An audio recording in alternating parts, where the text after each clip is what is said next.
Welcome back. So, have you ever heard a story that honestly sounds like a script for a Hollywood thriller, but it's actually a raw, real-world family drama? Well, today, we are unpacking this incredibly intense narrative sourced from a detailed, multi-generational account. We're looking at a deeply tangled web of betrayal, hidden identities, and just ultimate karma. It's all about what happens when totally toxic family dynamics collide with fierce parental love. And honestly, it serves as a masterclass in how to fiercely protect your boundaries. We're going to distill exactly how these narcissistic family structures operate and how one person's incredible foresight literally changed everything. So let's get right into it. Okay, let's dive into this. Picture the inciting incident. Kristina, this hardworking mother, comes home from work expecting, just a quiet, totally ordinary evening. But instead, she pauses in her hallway and overhears her mother-in-law whispering this genuinely monstrous plan to her husband, Pavel. The words were just chilling. Let's give Sasha to Ruslan and his wife. We just need to prove your wife is a bad mother, demand a DNA test, and take the child. I mean, can you imagine, just imagine the sheer paralyzing shock of hearing your own family clinically plotting to steal your 5-year-old son. It is the absolute ultimate betrayal hatched right inside her own home, and it kicks off a chain of events that will uncover a deeply, deeply buried past. Now, to understand why on earth this mother-in-law wants to steal Kristina's child just to hand him over to Pavel's older brother, Ruslan, we have to answer a really burning question. How did two brothers end up sharing the ultimate secret without even knowing it? You see, the dramatic irony here is, well, it's completely mind-blowing. The child, Sasha, isn't just Pavel's adopted son. He is actually the biological son of Pavel's estranged older brother, Ruslan. Yeah. And the craziest part of the whole shebang? Neither brother had any idea of this hidden connection. None at all.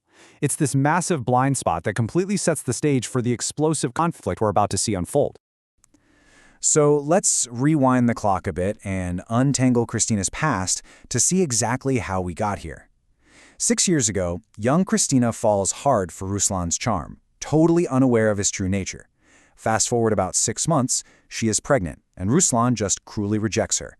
He drops a bomb, revealing he's actually married to the daughter of a wealthy executive and wants absolutely nothing to do with the baby. So seeking a stable environment for her child and desperate to escape her own abusive alcoholic father, she ends up marrying Pavel 4.5 years ago. Pavel steps right up, fully accepting the child as his own. But here is the really cruel irony. In a city of literally millions, she sought refuge in a new life, completely unaware that her ordinary, dependable husband was actually the estranged, younger brother of her toxic ex. What are the odds, right? Now, what is truly fascinating here is that Kristina was never just some helpless victim, not at all. She had incredible legal foresight. Realizing exactly the kind of man Ruslan was, she literally marched him down to a notary and forced him to sign a legally binding agreement. In this document, he surrendered absolutely all paternal rights to his unborn child and promised to never, ever interfere in their lives. This right here is a brilliant example of extreme boundary setting. She protected her baby right from the jump, creating this highly specific legal shield that actually becomes the absolute linchpin of our story later on, when the mother-in-law tries to weaponize the legal system against her. And this brilliantly illustrates the core contrast of our entire narrative. On one side, we have Ruslan. He's wealthy, holds this fancy executive job basically handed to him by his father-in-law, but under the surface, he's a habitual cheater, he's cruel, and he clearly values superficial status over everything else.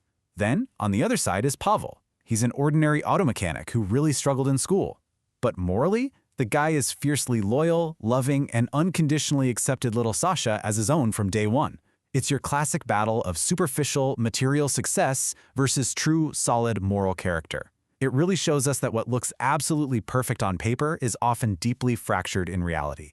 And speaking of things not being what they seem, the mother-in-law consistently treated Kristina like this uneducated burden, right? Like some anchor dragging her younger son down. But the reality? 2. That is the number of prestigious higher education degrees Kristina actually holds. 1 in law and 1 in linguistics. While the mother-in-law hurled these baseless insults, calling her useless, Kristina was actually the one financially supporting the whole family. She was securing high-paying jobs and working tirelessly to build a secure life for them. This deeply, deeply challenges those societal assumptions about pedigree and worth, proving that, honestly, toxic family members will completely ignore objective reality if it doesn't happen to fit the neat little narrative they want to project. So, you're probably wondering, why the immense, blinding hatred from the mother-in-law? Well, it boils down to the psychology of the golden child syndrome. This is a highly toxic, narcissistic family dynamic. The mother-in-law completely idealized her older son, Ruslan. To her, he was the golden boy who could do no wrong. He was perfectly excused from all his cheating and cruelty. Meanwhile, Pavel, the younger brother, was totally marginalized and treated as a massive disappointment his entire life. The mother-in-law spent years actively trying to destroy Pavel's happy marriage. Why? Simply because she couldn't stand seeing the lesser son thriving while her golden son's life had this glaring, unfixable missing piece. And it's exactly this blinding favoritism that brings us to her genuinely terrifying plot. See, Ruslan's wealthy wife desperately wanted a baby, but they couldn't conceive. So to fix her golden child's failing marriage, the mother-in-law crafted this incredibly cold, clinical three-step plan. Step 1, smear Kristina's reputation to paint her as a negligent, totally unfit mother. Step 2, force a legal DNA test to prove Ruslan is actually the biological father. And Step 3, legally rip the child away from Kristina and Pavel and just transfer him over to Ruslan and his wealthy wife. It's wild. She viewed her own grandson as nothing more than an object, literally just a convenient band-aid designed solely to patch up Ruslan's problems. But she severely underestimated Pavel. When Kristina burst out of the hallway to confront them, Pavel was forced to make an immediate, life-altering choice between his toxic mother and his family, and he didn't hesitate for a second. He kicked his mother out of their apartment right then and there and delivered this incredibly powerful, triumphant warning. "If you even try to touch my son, I will destroy you." For the very first time in his life, Pavel shattered that toxic family dynamic. He stood right up to his abuser, threatening to expose all of Ruslan's dirty little secrets to his powerful father-in-law if she took even one single step toward his boy. Talk about a masterclass in breaking the cycle of abuse.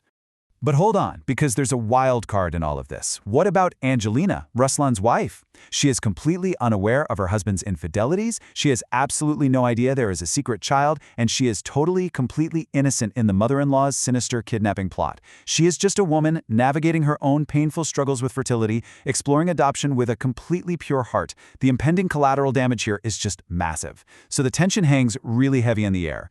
What will Angelina do when she inevitably learns the crushing truth about the deeply flawed family she actually married into? Well, fate has an incredibly ironic way of forcing the truth into the light, doesn't it?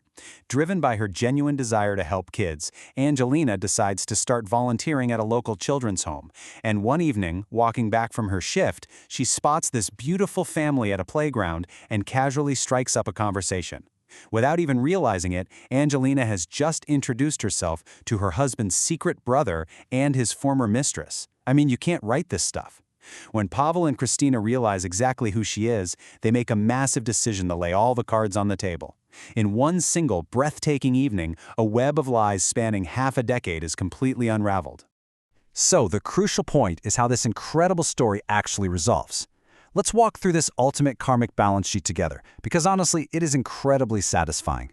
Kristina and Pavel, they formally complete Pavel's legal adoption of Sasha and remain a completely happy, united family. Angelina, literally the exact moment she learns the truth, she divorces Ruslan, drops all his belongings at his mother's apartment, and goes on to find profound peace as a child psychologist, even eventually starting her own loving family. Now Ruslan, he loses absolutely everything. His wife, his fancy executive job, and his elite status. Poof, gone. And that incredibly toxic mother-in-law?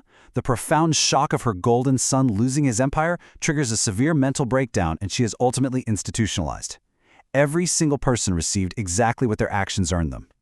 It really is a breathtaking conclusion to an unbelievable real-life saga. It perfectly demonstrates that superficial success means absolutely nothing without character. And it provides such a powerful lesson in establishing unshakable personal boundaries. Which leaves us with this final, provocative question to ponder. Is blood truly thicker than water? Or are our real families the ones we actually choose to fight for? Pavel wasn't Sasha's biological father, but he was the one willing to lose absolutely everything to protect him. Just think about that as you reflect on the loyalties in your own life. Thank you so much for joining me for this explainer, and keep questioning what truly makes a family. Catch you next time.